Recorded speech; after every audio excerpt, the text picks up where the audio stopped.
Agora falando de crédito de carbono e o produtor rural.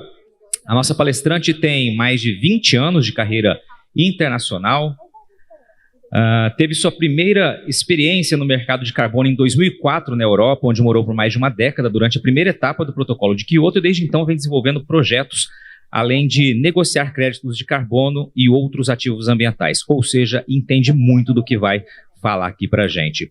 Ela é cofundadora e CEO da OMA Ativos Ambientais. Vai bater um papo aqui com a gente sobre crédito de carbono e o produtor rural.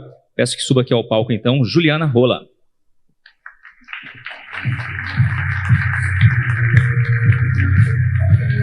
Obrigada, querida.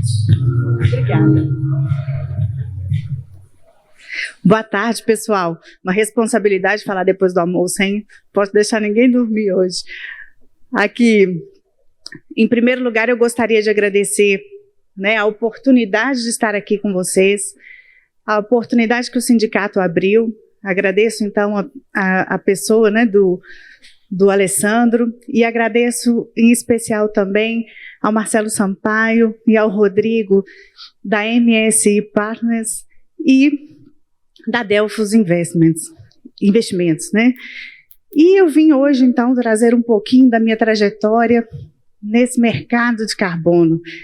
Que mercado doido é esse? Que mercado que pode trazer tantos recursos e tantas oportunidades para o produtor rural, né? Aqui depois, se vocês quiserem, tem um vídeo institucional, é só apontar o QR Code, e aí a gente traz um pouquinho, né, de como esse mercado vem se evoluindo ao longo desses últimos anos. Então, como que a gente pode, né, utilizar os recursos que vocês já têm e que tão bem trabalham no campo como fonte maximizadora de resultados? O crédito carbono é uma ponta disso, mas a gente tem que entender que dentro de um mecanismo de circularidade da economia, o campo, gente, é o melhor exemplo disso. E ele pode, de fato, nos trazer recursos alavancadores de oportunidades, né? Aqui só um pouquinho da trajetória da nossa instituição. A Alma, de fato, nasce em 2022, mas ela é fruto de um trabalho que eu venho fazendo desde lá de 2004, quando ainda não tinha entrado em vigor o protocolo de Quioto. Eu fui preparada por um grupo italiano que gostaria, né, de fazer investimentos na parte de crédito de carbono, já pensando nas compensações obrigatórias que eles teriam lá em 2005, quando entrou de fato em vigor. E aí eu fui trabalhar na Europa e fiquei mais de uma década lá, desenvolvendo e atraindo capital para desenvolvimento de projetos aqui no Brasil que dessem e oferissem esses créditos para serem compensados pelas empresas que precisavam de fazer as compensações ambientais, né? Através da redução das emissões. Quando foi em 2009, eu já tinha aí uns 5 anos de experiência no mercado europeu, já tinha feito cursos. Lá eu acabei fazendo cursos de gestão de energia e de cada uma das energias renováveis, porque no projeto ali os projetos na primeira etapa de Quioto, eles eram muito mais voltados para eficientização energética, né? Então, a gente tinha que entender com profundidade desses mecanismos. Em 2015 aqui são marcos, tá? Em 2015 vem o Acordo de Paris e dá um fôlego novo para esse mercado de Quioto, porque Quioto, quando foi em 2008, 2009, que teve aquela crise global, né, aquela crise econômica financeira global, o que aconteceu? O crédito despencou. A gente chegou a negociar na primeira etapa de Quioto créditos a 25, 28 euros. E em pouco tempo, depois da crise, ele foi para centavos. E, de fato, até um pouco antes da pandemia, o crédito lá do MDL estava valendo centavos. 1, 2, 3 dólares, quando muito. Entendeu?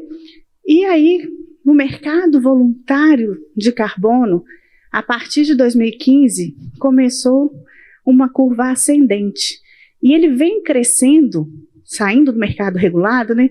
Ele vem crescendo a uma média de entre 15% a 30% ao ano. Imagina o que é isso. Esse crescimento, ele vem trazendo, inclusive, discussões muito importantes para a gente pensar. Que discussões são essas? Qual o verdadeiro impacto que esses projetos são capazes de realizar? Qual o tamanho, né, e como eu posso dimensionar o tamanho desse impacto? E esse impacto, quanto ele valoriza o crédito? Como que ele pode ser usado depois na precificação dos créditos? Hoje, eu falo para vocês assim, em termos de experiência de mercado, depois da COP26, os créditos, eles sofreram uma hipervalorização. Foi muito positivo. Ali no finalzinho de 21, logo que começou a se anunciar de verdade a COP, poucos dias antes, os créditos, gente, começavam assim, ó. Eu já negocio créditos há muitos anos, e a gente estava negociando os créditos de um projeto do Acre, que tem todos os atributos tanto de captação do carbono, tudo muito bem documentado, mas ele tem aquele atributo do CCB, que é uma certificação acessória ao crédito que qualifica o projeto como também cuidado com o clima, com a comunidade e com a biodiversidade desse território. E aí, gente, 3 meses antes da COP, esse crédito valia, não estou brincando, $4. Estava sendo comercializado a $4. Na COP, nós o negociamos a $10. Pós-COP, o negociamos a R$14,75, o mesmo crédito da mesma safra. Então, olha para vocês verem a curva ascendente que ele deu em pouquíssimos meses. Só que tivemos um fator externo não controlável, que foi a guerra da Ucrânia. Então, a partir desse momento, os créditos começaram a sofrer uma queda. Por quê? Lembra lá no início do evento, na abertura do evento, quando vários dos nossos palestrantes colocaram que todos esses fatores contribuem para quê? Para que eles contribuem? Para uma revisão, né, do mercado, mas também das práticas que são realizadas. E começaram a ser discutidos muito, a gente começou a haver uma discussão muito grande de quais são os verdadeiros atributos dos projetos, quais são as formas como nós podemos, de fato, dimensificar os benefícios que os produtores rurais podem ter a partir da estruturação desse tipo de projeto. Então, lá em 22, nós resolvemos sair da perspectiva de estruturadores de projetos, mas de consultores de projetos, atraímos capital e nos tornamos OMA. E a OMA, Ativos Ambientais, é uma desenvolvedora de projetos de ativos ambientais, mas também uma investidora em projetos. Então, nós oferecemos as nossas contrapartes, né, que são os produtores rurais, que são os detentores de indústrias, que são cooperativas de produção de diversos tipos de cadeias produtivas, que onde haja a possibilidade e a viabilidade de se realizar um projeto ou de crédito de carbono ou de algum outro ativo ambiental, como, por exemplo, o crédito de plástico, nós nos tornamos investidores desses projetos. Então, investimos em todo o processo certificatório, nos ocupamos de todo o processo de certificação, das auditorias de validação, de verificação, do monitoramento desses projetos para que possamos garantir a existência dele ao longo do período de certificação, que geralmente varia entre 7 a 30 anos, dependendo do tipo de projeto que a gente está realizando.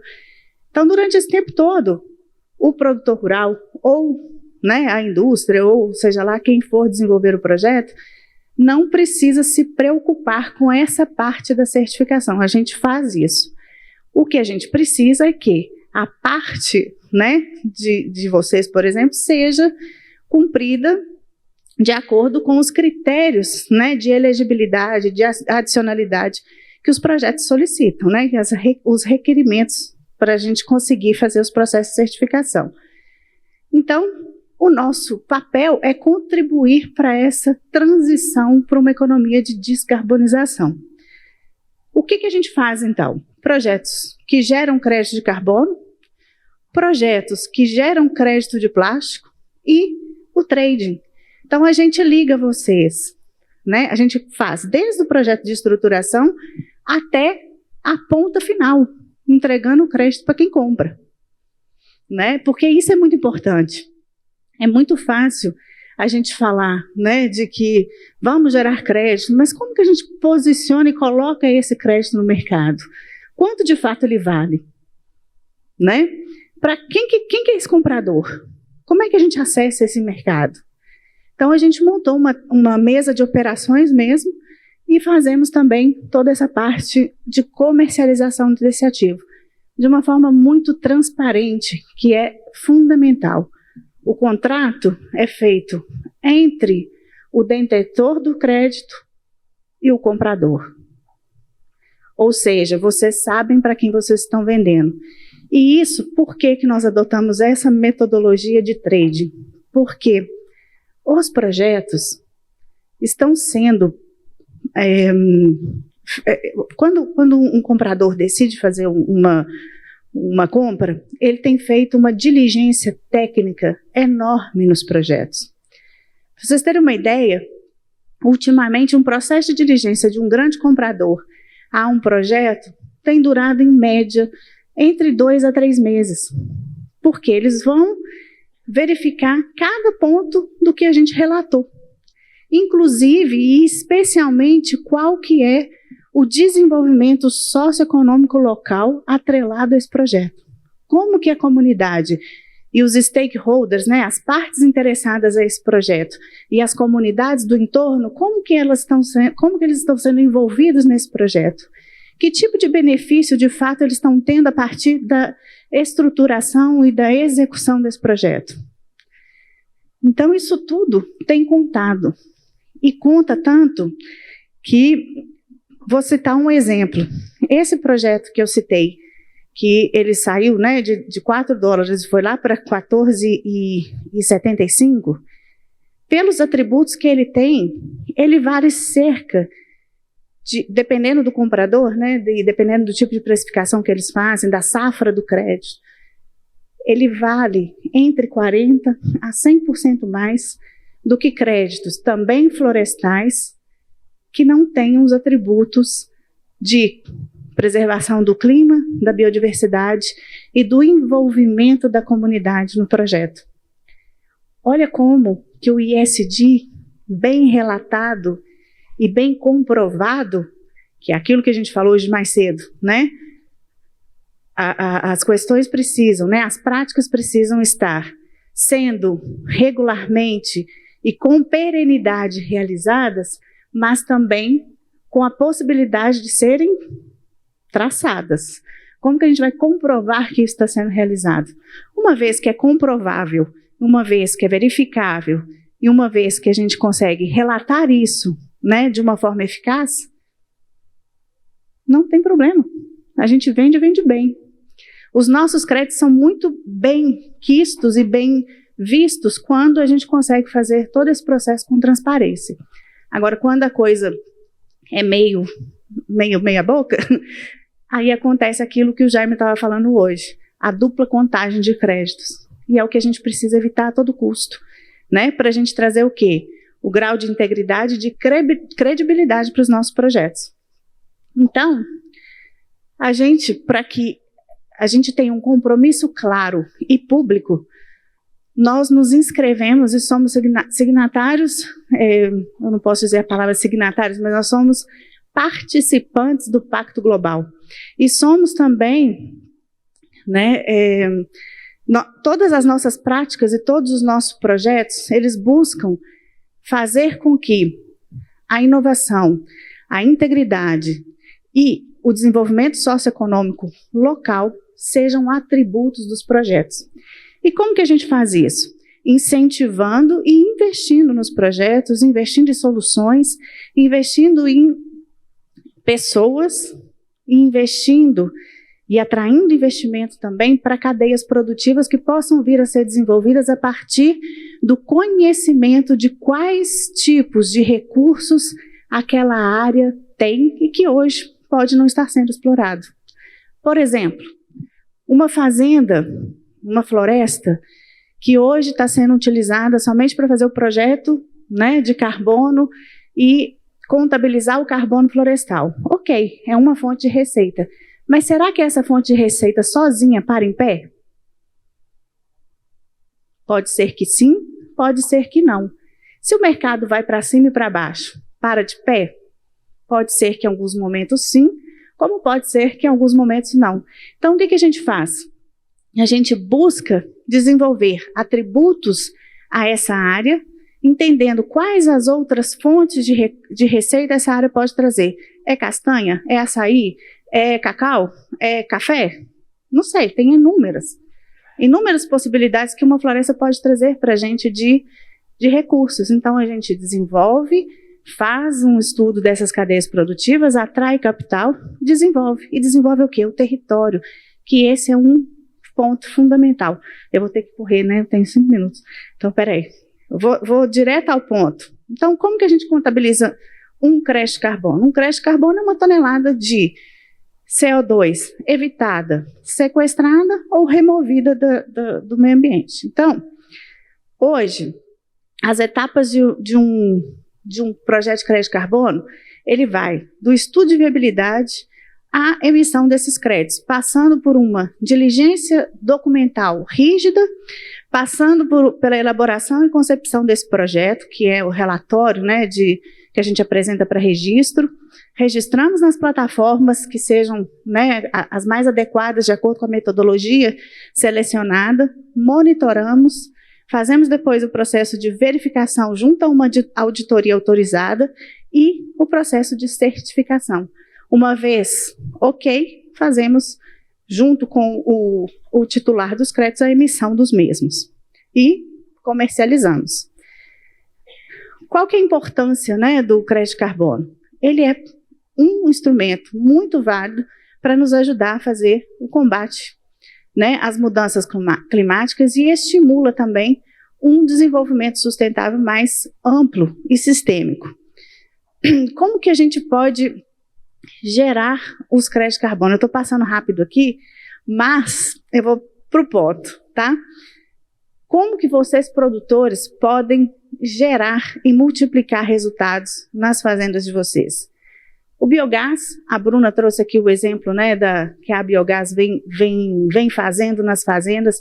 Ele, de fato, é produzido através da decomposição anaeróbica de resíduos, e aí a gente pode fazer, tem 2 standards onde é possível a gente fazer registros desses projetos, que é o Gold Standard ou o Verra, e aí, dependendo dos atributos que essa fazenda tem, a gente vai para um caminho ou para o outro. Então, a gente precisa conhecer com maior profundidade cada propriedade e as atividades que ali são desenvolvidas. Os benefícios são inúmeros, né, do biogás. Acho que vocês já entenderam aqui a circularidade que a atividade agrícola traz, né, e o tanto que ela pode, de fato, trazer de benefícios, não só para as propriedades, mas para todo o entorno e chega à ponta final, né, o consumidor dos produtos que a fazenda hoje produz. Então, nós temos aí entre produção de energia sustentável, a redução das emissões dos gases de efeito estufa, o tratamento adequado dos resíduos, a geração de fertilizante orgânico e, claro, os benefícios econômicos, assim como a geração dos créditos de carbono, porque lá, na hora que eu gero o biogás, eu estou podendo, né, gerar crédito de carbono, assim como na hora que eu cogero a energia, né, eu uso o biogás para cogerar a energia, eu também estou reduzindo emissões. Então, eu estou fazendo o quê? Diversificação de matriz energética, estou substituindo matriz fóssil por matriz limpa. Então, ali, eu também posso gerar créditos. A agricultura de baixo carbono, ela também gera créditos. que envolve, né, a implementação de técnicas. Vocês viram aqui hoje, foram relatadas diversas técnicas agrícolas que fazem com que tenha maior eficiência no campo e se reduzam, né, de fato, recursos e consumos, né, de energias renováveis, e além da possibilidade da gente mitigar emissões. Também envolve a troca de práticas de manejos convencionais por práticas como plantio direto, rotação de culturas, uso eficiente de fertilizantes e manejo integrado de pragas, né, assim como a integração lavoura, pecuária e florestas, e o uso, né, de energias renováveis nas produções. Então, a agricultura de baixo carbono, ela não só contribui para a mitigação, né, das mudanças climáticas, mas, acima de tudo, ela traz benefícios econômicos para as propriedades. E um benefício enorme de desenvolvimento local e trazendo os créditos de carbono como um elemento financeiro, né, que pode trazer recursos para as fazendas. O biochar, que é um tipo de carvão vegetal, que é utilizado também em práticas de lavouras, e ela ajuda na absorção mais perene, né, dos nutrientes. E outra coisa, gente, existem produtores que naturalmente podem desenvolver o biochar, e o biochar é um projeto que é certificável e ele tem sido muito procurado por compradores. O tipo de crédito do biochar. Eu tenho demanda e não tenho projeto. Tempo esgotado, gente, vou ter que correr mesmo. Então, os benefícios são inúmeros, entre eles, geração de receitas adicionais, valorização da imagem. Gente, o crédito de carbono hoje é, acima de tudo, reputacional. Então, as pessoas tendem, e os compradores tendem a mitigar o risco deles, mitigando o risco reputacional. Por isso, as diligências aos projetos, na hora que eles compram, ficou tão grande. A que projeto eu atrelo a minha imagem? Qual que é a integridade e a qualidade que esse projeto produz para que eu tenha a segurança de comprar o crédito vindo daquela fazenda? Está aí a nossa responsabilidade de fazer projetos de alto valor, de grande capacidade de desenvolvimento socioeconômico local. Isso é até o tema do meu doutorado. Depois, quem quiser conhecer mais, desenvolvimento de cadeias produtivas utilizando crédito de carbono ou crédito de plástico como atributos para isso, eu estou à disposição para a gente conversar, estou à disposição de todos vocês para a gente poder discutir possibilidades. Quando não é possível uma fazenda só fazer um projeto, porque o custo é muito alto, e para a gente investir tem que ter, né, uma régua de retorno financeiro, a gente tem feito com sucesso a integração de produtores, consorciando projetos para que vire um projeto e depois a gente divida os resultados, justamente na proporção que cada um produz, né? Mas é uma possibilidade muito interessante da gente unificar recursos, unificar esforços, né, para que todos nós possamos atingir um grau de internacionalização também desses ativos. Gente, crédito de carbono virou de fato ativo financeiro. A financiarização desse setor, ela já é regra. Então, a gente pode, de fato, vocês viram a questão ali do Banco do Brasil, né, aceitando o crédito de carbono como fonte de pagamento mesmo para os leilões. Então, isso vai virar cada dia mais tendência, cada dia mais a realidade do mercado. Então, quem tiver interesse em discutir mais, estou à disposição, tá? Muito obrigada pela atenção e pelo carinho. Obrigada.